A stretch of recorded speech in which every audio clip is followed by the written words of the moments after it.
Assalamu alaikum. Today's topic is monopolistic competition, microeconomics. What is monopolistic competition? Monopolistic competition characterizes an industry in which many firms offer products or services that are similar but not perfect substitutes. Monopolistic competition में many firms होती हैं, 15 firms भी हो सकती हैं, 12 firms भी हो सकती हैं, 50 firms भी हो सकती हैं, 100 firms भी हो सकती हैं, so many firms. तो जहाँ पर मुख्तलिफ firms अपनी सिमिलर प्रोडक्ट्स को सेल कर रही हैं बट नॉट परफेक्ट सब्स्टिट्यूट्स। हम ये भी कह सकते हैं, जैसे ओलिगोपोली की वीडियो में बताया था, कि डिफरेंशिएटेड प्रोडक्ट्स हैं लिटिल विद लिटिल डिफरेंसेस। तो लाइकवाइज इसकी एक मिसाल देता हूँ। सोप इंडस्ट्री है, सोप इंडस्ट्रीज में आप मैनी फर्म्स देखते हैं। लक्स सोप है, डेटोल सोप है, सेफगार्ड सोप है इन पाकिस्तान मार्केट, इस इंपीरियल सोप है, इंपीरियल लेदर सोप है, सो मैनी कंपनीज। सो वो सारी कंपनीज बना तो सोप रही हैं, काम तो सोप का यही है कि हैंड वॉश करना, हाथों को धोना, but they are making big differences in each product. हर कंपनी जो है वो अपनी प्रोडक्ट के अंदर क्या कर रही है, एक स्पेसिफिकेशन, एक यूनिकनेस डाल के मार्केट में उसको सेल आउट कर रही है। That's why they are not perfectly substitutes. इसके अलावा जी barriers to entry and exit in the monopolistic competitive industries are low. Monopolistic company competitive या कंपटीशन के अंदर जो है फर्म्स के लिए barriers to entry and exit जो होते हैं वो कम होते हैं, लो होते हैं। मोनोपोली वाले कंपटीशन में जो मोनोपोली होती है उसमें जो फर्म होती है उनके पास बैरियर टू एंट्री जो है वो बहुत हाई होते हैं, due to high cost, due to patents, different उसमें कंडीशंस पड़ी थी। मोनोपोलिस्टिक कंपटीशन जो है इसमें बैरियर्स टू एंट्री लो होते हैं, क्योंकि इसमें जो कारोबार की लागत है, जो कॉस्ट है, वो किसी भी एक फर्म के लिए कम से कम या थोड़ी से थोड़ी होती है। जैसे कि हम कह सकते हैं कोई भी एक फर्म जो है वो साबुन इंडस्ट्री में ही आना चाहती है, तो साबुन बनाने के लिए कितनी मशीन्स की ज़रूरत होगी। यही को पाकिस्तानी अंदाजे के मुताबिक जो है ना वो 10-15 लाख 20 लाख के अंदर जो है ना उसका काम शुरू किया जा सकता है एक छोटे पैमाने पे। सो एंट्री जो है वो आसान है मार्केट के अंदर, मुश्किल नहीं है। इसी तरह से एग्जिट भी आसान है, एग्जिट भी मुश्किल नहीं है मार्केट से, मोनोपोलिस्टिक कंपटीशन के अंदर। And the decisions of any one firm do not directly affect those of its competitors. किसी भी एक फर्म का डिसीजन जो होगा वो दूसरी फर्म्स के ऊपर उस तरह से असरअंदाज नहीं होगा जिस तरह से ओलिगोपोली में होता है, क्योंकि मैनी फर्म्स हैं और हर फर्म जो है वो अपना अपना मार्केट के अंदर स्मॉल शेयर बेच रही है। ओलिगोपोली में हमने लार्ज शेयर पढ़ा था क्योंकि चंद फर्म्स थी, यहाँ पे मैनी फर्म्स है तो हर फर्म जो है वो स्मॉल शेयर मार्केट में बेच रही है। तो इसीलिए स्मॉल शेयर बेचने वाली फर्म्स जो है वो एक दूसरे को कंपटीशन में हराने की, मात देने की कोशिश तो करती हैं, बट उनके एक्शंस और उनके डिसीजंस दूसरी फर्म्स के ऊपर अफेक्ट एज सच नहीं करते जैसे कि ओलिगोपोली में करते हैं। Competition with differentiated products.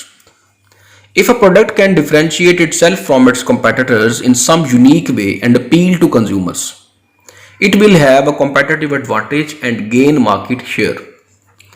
अगर तो कोई कंपनी मार्केट में अपनी प्रोडक्ट को डिफरेंशियली इस तरह से डिफरेंशिएट करती है, इस तरह से उसको डिफरेंटली रिप्रेजेंट करती है मार्केट में, किसी यूनिकनेस लेके आती है अपनी चीज में, या उसकी एक अच्छी प्रेजेंटेशन देती है कंज्यूमर्स के सामने,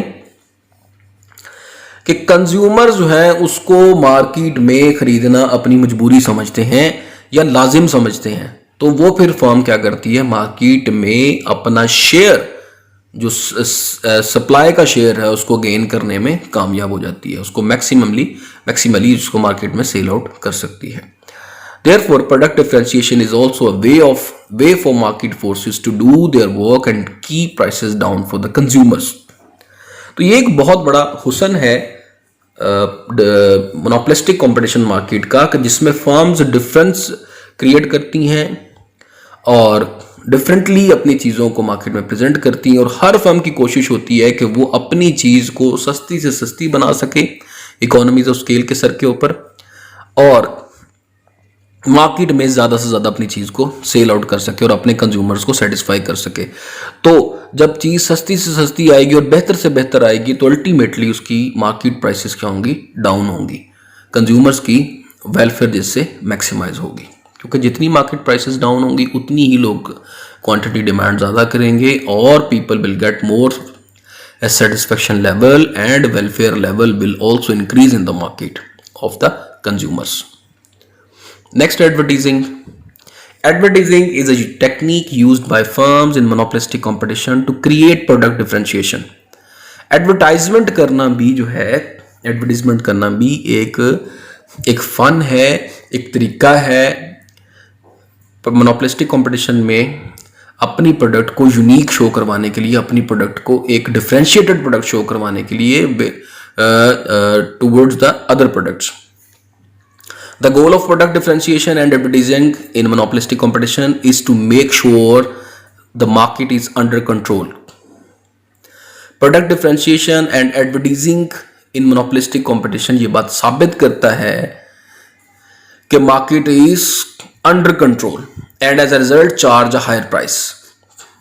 जाहिर सी बात है, एक फर्म एडवर्टीजमेंट करेगी अपनी प्रोडक्ट के ऊपर, किसी भी एक एक्ट्रेस से, किसी भी एक एक्टर से, किसी भी एक फेमस पर्सनालिटी से अपनी चीज़ की जो है ना वो एडवर्टाइज चलवाएगी, तो उससे फिर एक यूनिकनेस शो होगी उस प्रोडक्ट की और जिसकी वजह से फिर वो मार्केट में प्राइस भी ज़्यादा चार्ज करेगा अपनी प्रोडक्ट की, क्योंकि जो एडवर्टीजमेंट होगी उसके पीछे पैसा खर्च होगा कंपनी का.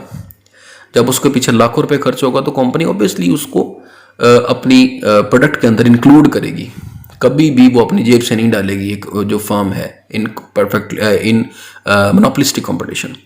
तो प्रोडक्ट को जैसे ही वो फेमस करवा लेगी, जैसे ही वो उसको मार्केट में लोगों की अपनी प्रोडक्ट का नेम लोगों की ज़ुबान पे ले आएगी, ज़ुबान ज़द-ए-आम हो जाएगा, तो फिर वो अपनी चीज़ की कीमत मार्केट में अदर प्रोडक्ट्स के मुकाबले में ज़्यादा चार्ज करेगा, हायर प्राइसेस चार्ज करके अपना प्रॉफिट भी मैक्सिमाइज करने की कोशिश करेगा मोनोपोलिस्टिक कंपटीशन में एक फर्म. तो that's the topic of monopolistic competition. इंशाल्लाह अगले टॉपिक के साथ, एक न्यू टॉपिक के साथ मुलाकात होगी. टिल देन अल्लाह हाफिज़. अस्सलामु अलैकुम रहमतुल्लाह.